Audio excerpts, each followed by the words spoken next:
Radio Raheem, brother. We almost all right. Fight just wrapped up. Kristian Pregnant Pringles. Kristian Prenga almost knocks out Anthony Joshua in round 1, drops him twice. Joshua recovers to then knock Kristian Prenga out in the second round. His corner actually jumps into the ring before the count's even done. Referee waves the fight off, and he bounces back those 2 first-round knockdowns to win the fight.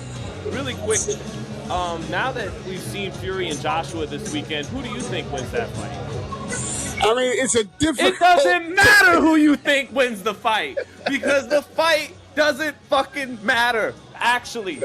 In real true relevancy to the heavyweight division. It was a cash grab then, and it is more clearly a cash grab now.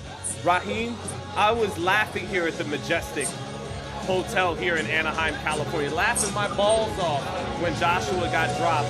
Not to revel at another man's dismay, like the former 2-time unified heavyweight champion Anthony Joshua, but because all the hoopla and bullshit about will it be in the United Kingdom, will it be in the United States, is Dana White gonna get to promote it, and Eddie Hearn is gonna be usurped, and and it all almost went up in smoke.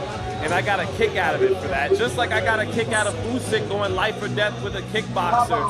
But alas, the thrill of victory is snatched into the jaws of defeat for the underdogs. And we will go with the well past its expiration date, Joshua Fury, Fury Joshua. And I had a little take after Wilder Chisora that maybe Anthony Joshua in this Las Vegas act arc of their careers, and I called it the Las Vegas act of their career because once upon a time that's where you went when you were washed up to go perform in Vegas, and that's where Wilder, Joshua, and Fury are. And I said maybe Joshua's the cleanup hitter. You know, he was the cleanup hitter to get the MMA guy and Ngannou out of there. He got Jake Paul's bullshit up out of there. Maybe he's the one who gets to close the book on the former era of the big 3 heavyweights. But now you could burn that take up in smoke because it doesn't matter. I don't know who's gonna win. I don't really care. Yes, I'll watch it, but man, if we were this close to being spared of all that bullshit. Anyways, sorry, people. Well, go ahead, Robert. Sean, I think you're a little too excited about the demise of these 2 British fighters or the possibility of the fight not happening. I understand you as an American maybe not appreciating what both Tyson Fury and Anthony Joshua mean to this country. We in America have had an embarrassment of riches, especially in the heavyweight division. I know what it is like for you to have grown up a 90s baby and gotten just on the other side of the golden era of heavyweight boxing in America, and then also still have Tyson, still have that run as a kid to watch, still have all these welterweights and middleweights. You are looking at a class of talent and thinking that these British guys just aren't meeting the mark. But the truth is that both these men really did carry British boxing on their backs and into the epicenter of the sport. Like, what you can't deny is that boxing right now, ground zero is London. That's where it's happening. That's where the money is coming from. That's why Anthony Joshua is like Elvis over here, and Tyson Fury was able to travel to America and become what he's become because British boxing never has been as big as when these 2 guys have been at the helm. So for them to finally face off, it's still, even after that performance from Fury and after this, I mean, almost disaster, calamity in the first round from Joshua, it still matters here because of who they have been to the sport. These are, and I understand the Lennox Lewis lineage, but Lennox Lewis is Jamaican. I hate to tell, I can't tell these people that, but that's the truth. Lennox Lewis is Jamaican, okay? And he fought for the Canada Olympic team. But he's their last undisputed fighter. but he didn't capture them like Joshua and Fury together. This is the fight that they need. When I watched Tyson Fury this morning, really, it made me not want to see this fight. When I watched the first round of Joshua, it made me not want to see this fight. Because you're right. If there was ever a washed war, yeah, this one fits the mark. And the reason I don't want to see the fight is not because it won't be good. It's because I don't want to see the two legacies of these guys in what I expect to see when they fight. British boxing should leave this one alone. Let it go into the annals of history and let them debate who of these two guys would have won for that rest of time. Fury looked awful this weekend. Joshua looked absolutely awful. And the commentary, the reaction post-fight, the glazing, what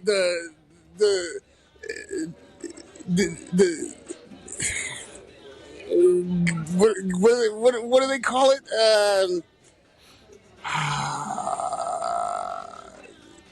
They are lying. What are you guys talking about? They're like, oh, this tremendous comeback. And there's no way what we saw we should have seen from a top heavyweight. Now, what I will buy into, we know the tragedy that he faced. We know the mental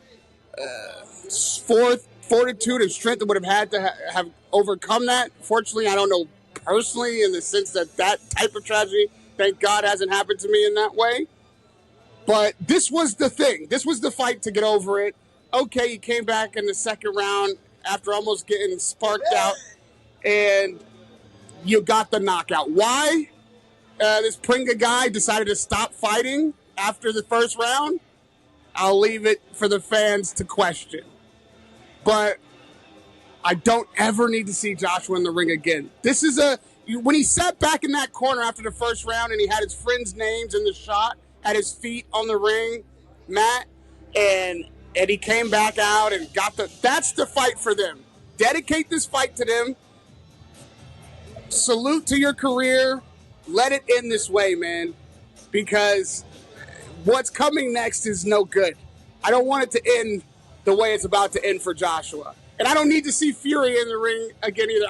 The way Fury has rug pulled Joshua his whole career, has walked him down the aisle and never said I do. The way he's clowned Joshua and retired 5 times, Joshua should retire, rug pull Fury, and let it be that. Let that be his final fuck you to Tyson Fury. Because this fight, well, you don't want to see it for the wrong reasons. I don't want to see it for the right reasons. I should have gotten a play. No, it has nothing to do with some British sentiment or nothing. It's actually, Paulie Malignaggi had a great interview while he's covering Spence Zhu, and he talked about how boxing's becoming this two-tiered system, and he was touching on a lot of things I was talking about as to why I wanted to see Canelo and Benavidez and Boots and Crawford, and that's the guys who are putting in the real work, the young champions. Boxing used to have this turning wheel where eventually the big names who were aging got fed to the young guys so that they could get over and begin and keep the wheels turning in boxing. Once upon a time, when Hector Camacho and Sugar Ray Leonard fought, okay, there were 2 names, 2 first ballot Hall of Famers. Everyone would pan the fight, and nobody would really care, wouldn't have all this hoopla. And then the winner, you get to get your ass kicked by Oscar De La Hoya, which was Hector Camacho. Like Larry Holmes, he comes back, he gets fed to Mike Tyson. That's what was good for the sport. But Paulie touched on more and more now. in increasingly nonsensical ways, you're just matching two popular names, and they're staying in this bracket of fighting. Even Ryan Garcia, Conor Benn. Like, Conor Benn shouldn't get a title shot at 147 when he hasn't fought there in 3 or 4 years. Ryan Garcia shouldn't have got one coming off a loss to Rolly. But they're two popular names, and you mix and match them, and that's that. But anyways, that's a separate point. And also, I wanted to see it go up in smoke because Dana, with his flexing on Eddie Hearn, I'm gonna get it, and then Turkey taking it to the United States when everybody wants it in the United Kingdom, and it's gonna be on Netflix when Netflix could spend money on way more worthwhile fights that I know wouldn't garner the viewership because, to Paulie and Mayan's point, they're not the two names in that bracket. So to see all that just kind of go up in smoke for a fight that is so past its real relevancy is entertaining to me. But yeah, Sean, just like Usyk, it's not an anti-Usyk thing, but Usyk tonight he was like Moses Itauma. Oh, he's the next heavyweight champion, and it's like, well, aren't you the heavyweight champion? And I can't even get on his case that bad. It's not like Itauma is banging down the door, being Clubber Lang to his Sylvester Stallone, but it's like, yeah, I'm just gonna fight the kickboxer.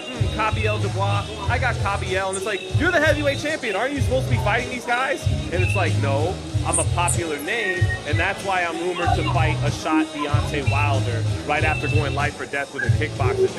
It's the bullshit of boxing, and for both reasons, Usyk in his last fight, Joshua tonight, I'm like, we were almost this close for that to get what it deserves. It's not an anti-British thing or anything like that. It's not the Brits' fault that America has shit the bed in the heavyweight division the last 2+ decades. It's not their fault. They've been fed to the younger fighters. They've been fed to the class in the division. They've both been beaten twice by Usyk. Anthony Joshua's been knocked out, but he was the class in the division. He was the best in the heavyweight division, and Usyk ate them up, both of them, twice. And Anthony Joshua got knocked out by Dubois in his last real fight. So that's done. They did that part. What I am suggesting is that the relevance of this fight is not gone. It's the reason I'm needling you a little bit about the wrong reasons is because where you're saying that it's not relevant, you're saying that because you're an American. You're saying that because these guys are not displaying the kind of skill and resilience of a young fighter. It's not interesting to you because really, even at their best, they wouldn't have beaten the best of our American heavyweights in the golden age. So to see them at this long end of their career fight a washed war for you is worth seeing blow up, much more entertaining than watching the fight actually happen. But for these United Kingdom fans, it will always at the scale it's being pitched at. That's why it has to be in the UK because it's valid here. What I'm telling you is this is not even their Pacquiao Mayweather. This is not even. This is their Hagler Hearns. I mean, they're not their Hagler Hearns. They're Leonard Hagler. Yes, it's too late.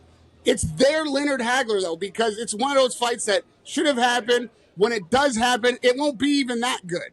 But it's something that will never not be relevant. No matter when Leonard and Hagler fought, it was always going to be relevant.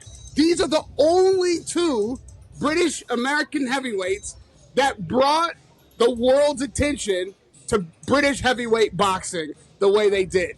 They moved the epicenter of boxing from America to London. That is something that Americans will never understand, just like not really appreciating what Ben Eubank was, because the level of skill isn't there. The reason Ben is a big name and can get this Ryan Garcia fight and all the things about who's mandatory and all that, we agree 100% on that. That's a different issue.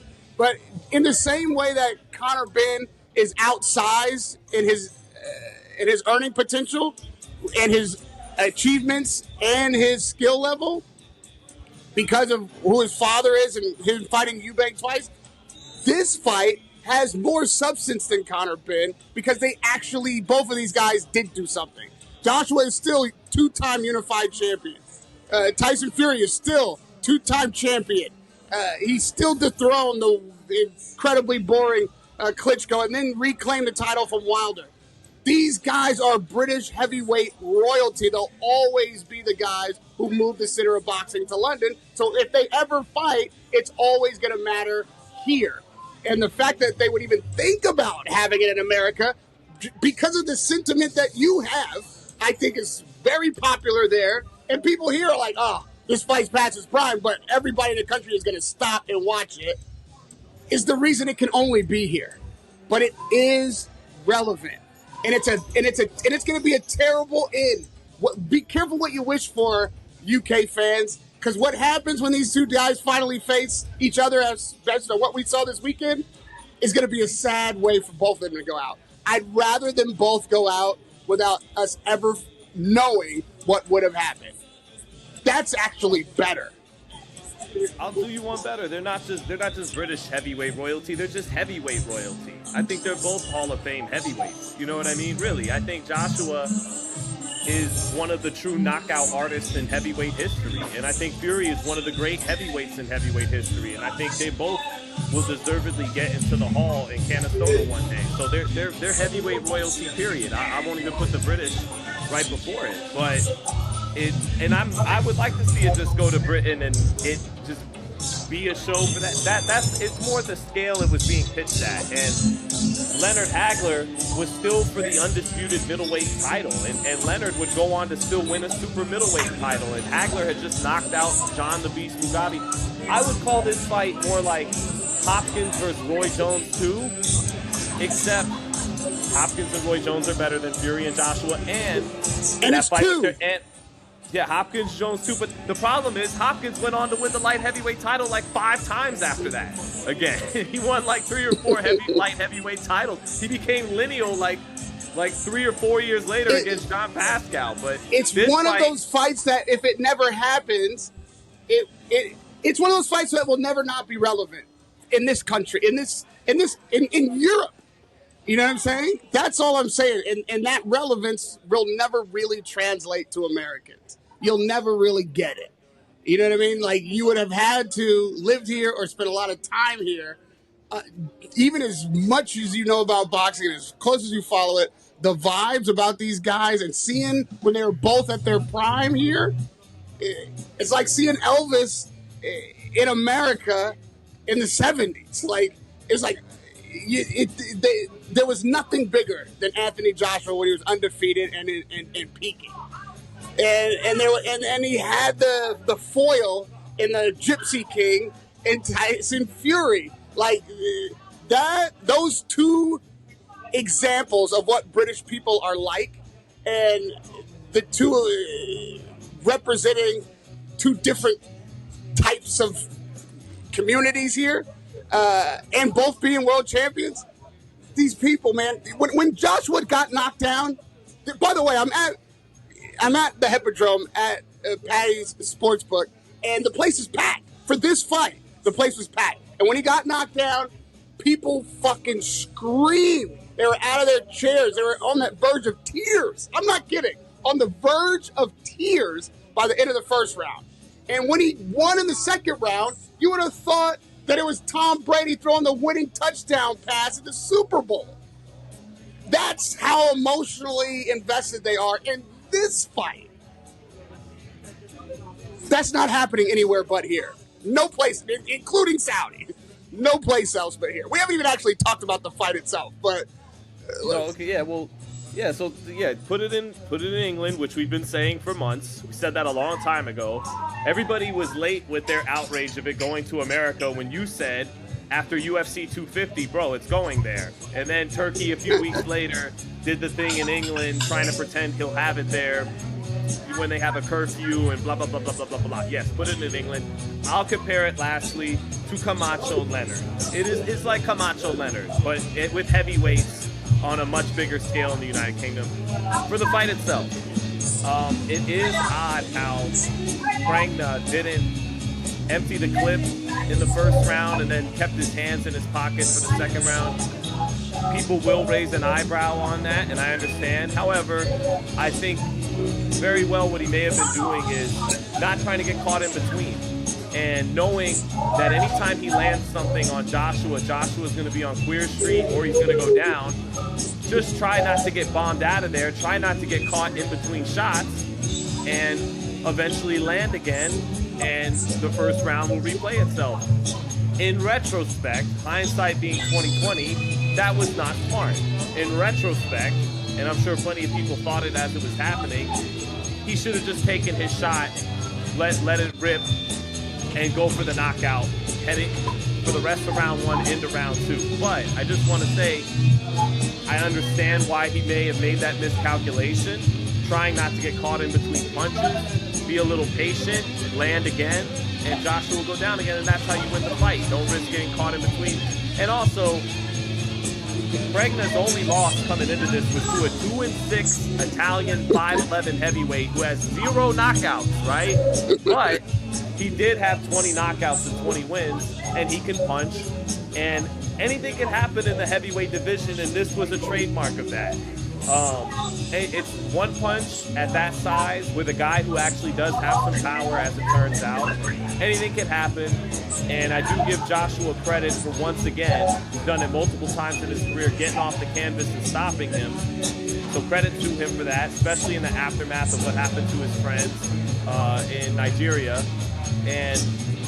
But yeah, technically jumping into the ring early is grounds for a DQ, and people will raise an eyebrow at why Prenga, maybe he got the Marcellus Wallace call, you know, in the second round you go down. That's what people will think, allegedly. That's what they will think. But I understand the technical side of why he may not have been as aggressive to follow up his 2 knockdown advantage in the second round. Joshua's punch resistance is gone. Yes. Joshua was knocked down by very average punches, soft touches almost. Like the uppercut. Now, granted, an uppercut's a hard punch to resist when you're lined up for it. And Prenga was holding the back of his head, hit him there, popped him there. He didn't see it. Exactly. So I understand that. However, the way he was battered around in that first round, hip toss, slam to the ground, that is evidence that it's over. Like, it's over, man. And all the tragedy he came through to get into that ring, between rounds, his friends' names right there on the canvas, me thinking that as soon as that second bell rings, Prenga's going to run across the ring and let everything go. Because to me, I hear you, but I don't understand it. Like, Prenga's all of a sudden going to start trying to outbox him and wait and try to get a shot. No. What you just saw in the first round says nothing to anybody at any level of training in any corner. Says go out there and be all over this guy. All over him. If you get knocked out doing that, okay, fine. But to all of a sudden put your hands in your pockets and wait for a good shot? No, you don't need a good shot. You just need a shot. Hit him with anything, everything, everywhere, at any point. That's what you go out there and do. And not only did he not do that, he went out there and did nothing. He went out there and, I want to hear the corner. I want to hear who got whispered in his ear. I want to hear, if they're speaking in a different language, I want to hear Albania. I want to know if somebody passed him a note. I want to look into the rafters and see if somebody put something projected onto the ceiling. I want to understand what happened. It doesn't make any sense. And then at no point after the first round did Prenga try to box in any way. Like, he just stopped fighting. Now, based on what he did in the first round, I can't say, the fix is in, because at any point in the first round, Joshua could have not gotten up.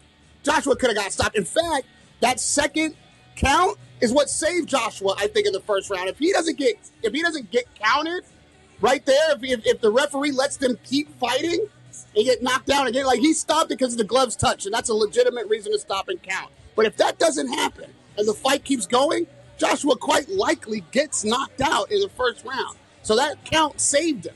I can't say that the fix is in the first round, but something happened between the first and the second round That makes no sense. And then the commentary team. I was floored by the commentary team. Like, what?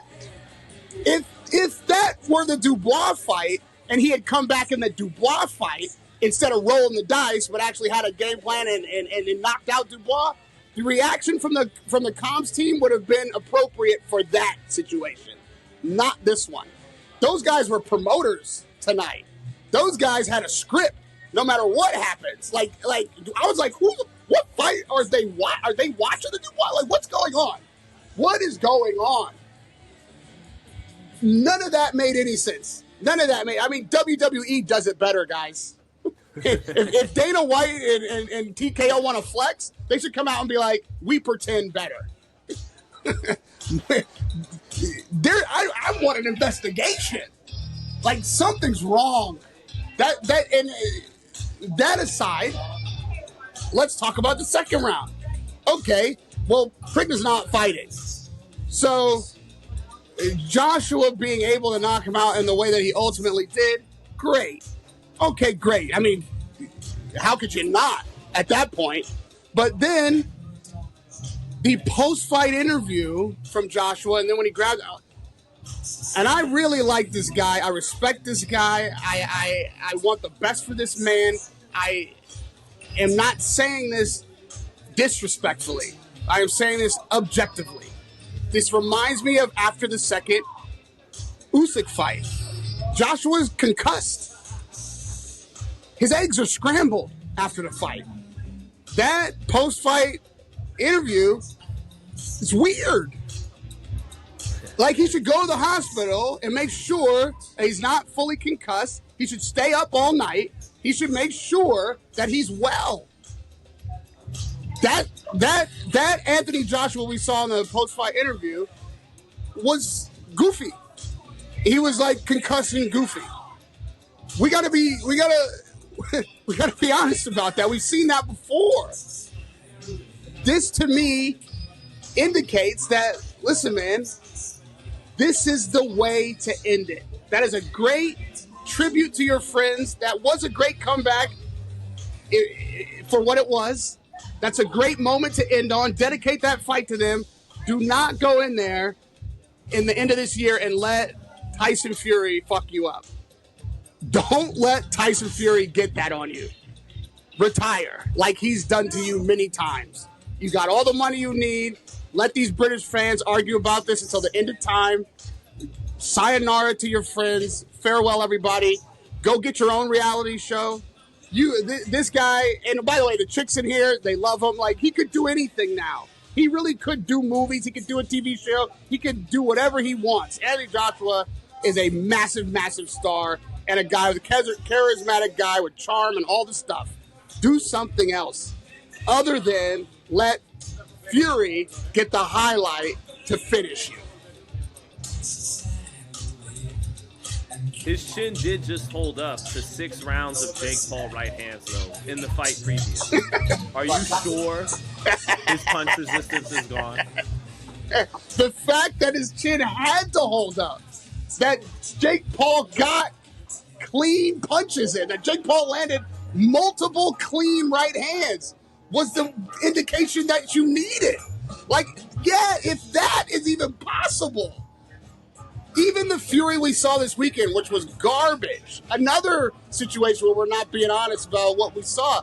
Yes, his opponent was a punching bag, but all the more reason to wonder what the hell Fury was doing in there. I mean, 7 rounds? I